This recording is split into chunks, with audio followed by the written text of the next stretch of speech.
That press conference before the Bears game should have been the moment where the Raiders laid out answers, accountability, and maybe even a blueprint to dig themselves out of this offensive mess. Instead, it felt like another reminder that the team is stuck in neutral, spinning its wheels while fans sit there shaking their heads. Chip Kelly stood at that podium and said all the familiar things about execution, about players needing to do their jobs better. Fine. But the problem isn't just execution, and everyone who has been watching this team knows it. The scheme is stale. The calls are predictable. You can't line up the same way every snap, run the same basic plays, and then act surprised when defenses are sitting on everything. And the worst part? Chip didn't sound like a man who felt the urgency of the moment.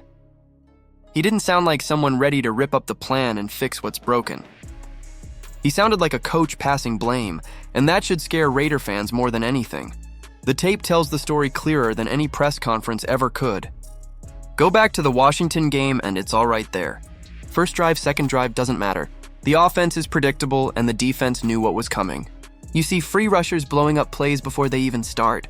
Offensive linemen missing assignments because they're put in impossible situations, and protection schemes that break down at the first hint of a stunt. That's not bad luck. That's bad coaching. And while Chip deserves plenty of blame for being stubborn and unimaginative, this isn't just on him. Pete Carroll has his fingerprints all over this disaster too. Pete is the one who brought Chip in, who sets the identity of this team, who insists on the stubborn philosophies that are clearly outdated. What do we see on Sundays? An offensive line that looks lost, a run game that feels like it's fighting uphill on every snap, and a quarterback under constant duress. That doesn't happen by accident. That happens when a head coach is too stubborn to adjust and too loyal to a system that doesn't work anymore. You want proof? Look at how many times Bobby Wagner came free up the A-gap against Washington. Twice in the same game. Twice! That's not a coincidence. That's a culture problem, a preparation problem, and yes, a leadership problem.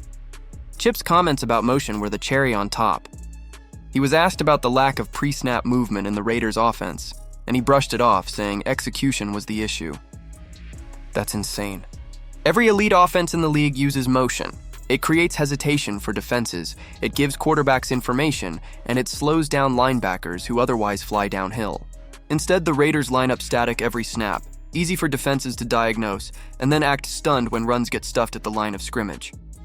That's coaching malpractice, plain and simple. And while Chip shrugs off innovation, Pete doubles down on consistency. He refuses to move players around, even when the solution is staring him in the face. Fans and analysts alike have been asking whether JPJ should slide over to center to stabilize things, but Pete won't even consider it. He says he wants consistency, but what he's really doing is clinging to a philosophy while his quarterback gets hammered, his run game stalls, and his season slips away. That's not consistency. That's negligence. The Washington tape shows exactly how this plays out. First play of the second drive, play action. Glaze takes a passive set, the edge rusher bends the corner, Geno steps up, Glaze gets shed, sack. Second play, a wide zone for Genty. Wagner reads it perfectly, screams over the top, blows it up. Third play, a simple stunt gets home because Meredith doesn't pass it off cleanly. Meanwhile, Trey Tucker is streaking wide open for a touchdown, but Geno doesn't have time. 3 plays, 3 designs that could have worked, all undone by predictable calls and poor coaching. That's the story of this offense, and it doesn't stop with X's and O's. Personnel decisions have been just as bad. Michael Mayer is in concussion protocol. Brock Bowers is clearly not himself with that giant brace, yet they keep lining him up against defensive ends like he's George Kittle. Ian Thomas is supposed to be a blocking tight end, but he's not good enough at it to be effective. A good coaching staff would work around these issues, scheme Bowers onto linebackers, use crack blocks, find ways to mask deficiencies. Instead, the Raiders just throw their players into bad matchups and hope it works out. That's not coaching. That's wishful thinking. Look at the receiving core. Dante Thornton is a one-trick pony, a straight-line guy who hasn't developed versatility. Jack Beck, meanwhile, brings physicality and underneath presence that could complement Jacoby Myers perfectly. But who do we see more often? Thornton. Again, this isn't about maximizing your roster. This is about plugging guys in and sticking with them whether they're producing or not. That's a failure of adjustment. Now comes the Bears game, and here's where the pressure really heats up. The Bears aren't elite yet, but they're improving every week. Caleb Williams just lit up Dallas for 4 touchdowns. He's getting more comfortable, more confident, and now he gets to face a Raiders defense that plays predictable coverages and rarely disguises looks. That's a recipe for disaster. Caleb will find QB Blue Kelly on the outside and test him all night. He'll look at Devin White over the middle and attack him with tight ends. And if the pass rush doesn't get home, it's going to be a long afternoon. The only glimmer of hope is Braxton Jones at left tackle. That's the weak link, and if Malcolm Kunze can't take advantage, the Raiders have to move Max Crosby over there and let him feast. Crosby can't do it all himself. He's doubled on almost every snap and still finds ways to make plays, but eventually somebody else has to step up. If they don't, Caleb Williams is going to look like an MVP candidate by halftime. Offensively, this is the week the Raiders have no excuse. The Bears' defensive line is soft against the run. They give up yards before contact like it's free money.